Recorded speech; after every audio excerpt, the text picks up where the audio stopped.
The judge wastes no time. What we're seeing here is a revocation hearing, meaning the defendant is accused of violating the terms of her probation, also known as community supervision. Let's listen closely as the court lays out the charges.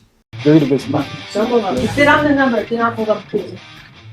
All right, court is calling 2018 CR 12057, State of Texas versus Jessica Decimito. Could I have parties announced for the record for the state? Garahan, Your Honor. Defense? Roger Pettis for Ms. Decimito, Your Honor. Are you Ms. Decimito? Yes, Your Honor. I'm going to show you what's entitled Motion to Revoke Community Supervision. Did you review that with your attorney? Did you understand? Notice how the judge begins by confirming Jessica's identity and reviewing the original charge, possession of a controlled substance. This is standard procedure to ensure the record is clear and the right defendant is before the court. Yes, Your Honor. Are you the same Jessica Decimito who was placed on community supervision for the offense of possession of a controlled substance, penalty group 1 gram to 4 grams on May 23rd, 2019 for a term of 5 years? Is that you? All right, state. Yes, Your Honor. Violated condition number 2 on or about the 11th day of October 2023 in Bexar County, Texas. The defendant, Jessica L. Decimito, and did then and there admit to illegal use of controlled substance, namely methamphetamine, violation condition number 2. How do you plead to that? True or not true? Hey here. Jessica is asked to plead true or not true to the alleged probation violation. In Texas, pleading true means you admit you violated the terms, which usually guarantees revocation unless the defense proposes an alternative, like treatment or time served. We'll waive the remaining violated condition, Your Honor. Any objections? No objections. Did you understand by pleading true to violation of condition number 2, the court could find it true, grant the motion, sentence you up to 5 years in prison and up to $1,000 fine?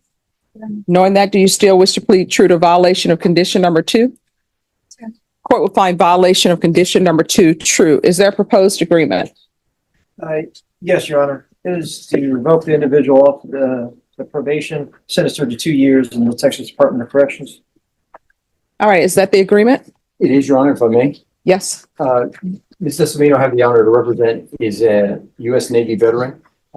Now the defense attorney is humanizing Jessica, emphasizing her military service, PTSD, and recovery progress.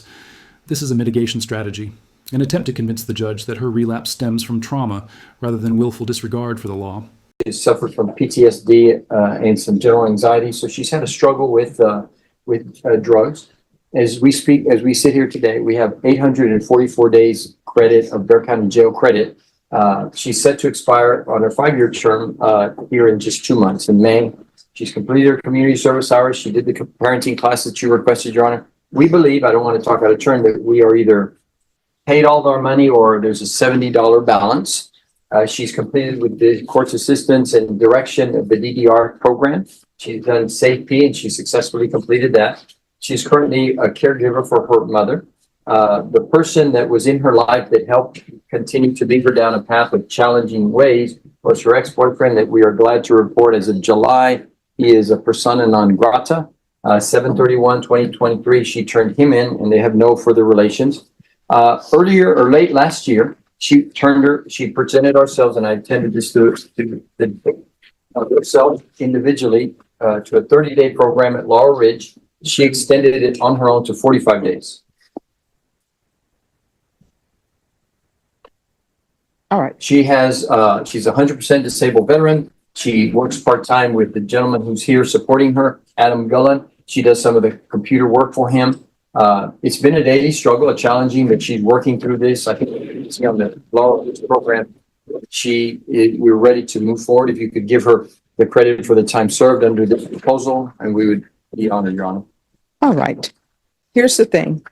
If I give her credit for time served, with the time she served, which I will, they're going to still take her into custody and she'll still have to be processed at the prison. Okay. All right. If you're drug tested today, what are the results going to be? I'm going to raise your right hand for me, please. Do you solemnly swear and affirm the testimony you give will be the truth and nothing but the truth, so help you God? Yes. All right. Can you lower your hand? State your name for the record. Just please read us in the. All right. What are you going to be positive for? I might be positive in the answer.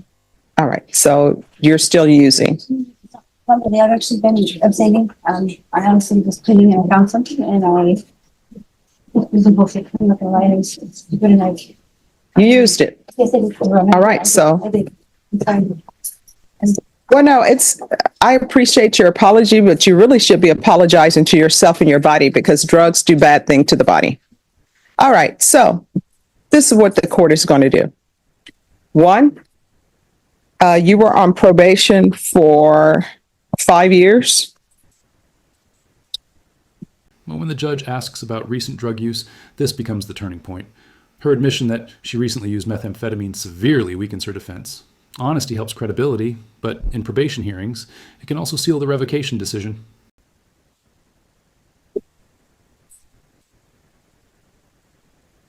I can extend you, but you're going to go into custody today and you'll be referred to felony drug court. Yes. All right. Felony drug court is not going to accept you back. So it appears that everything has been tried. I can't think of anything else. The fact is that we also were treatment court. However,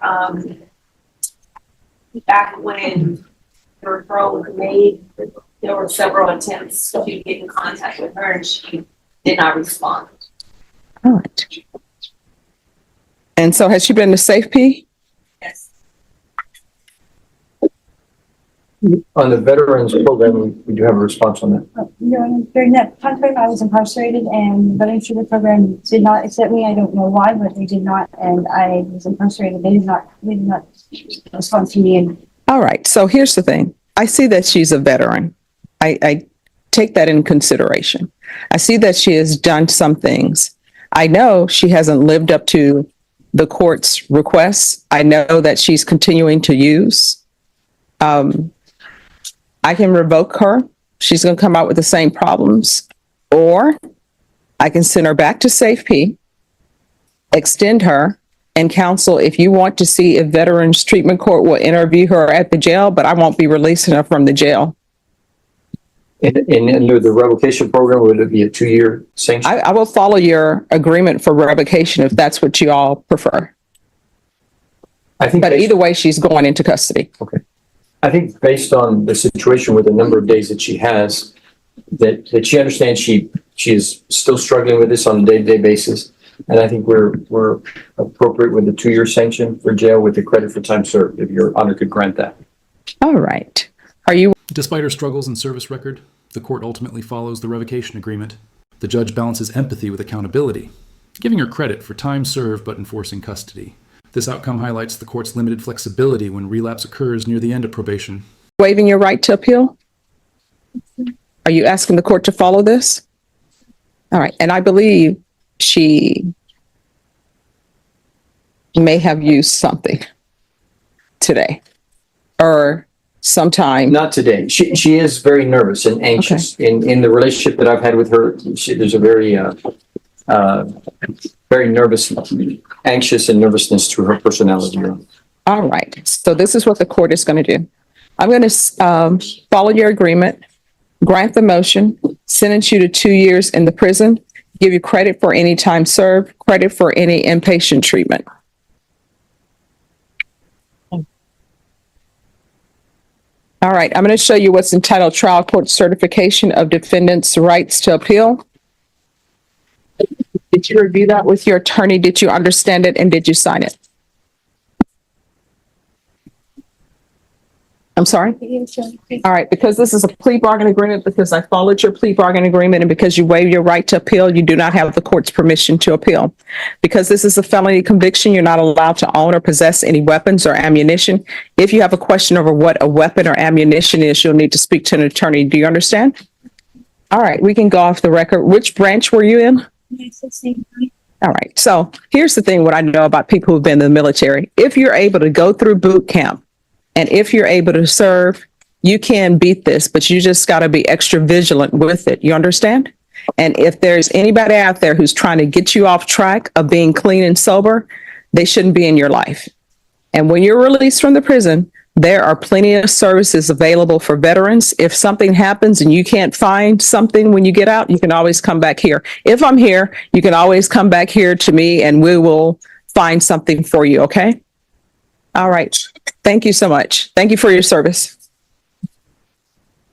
Ruiz,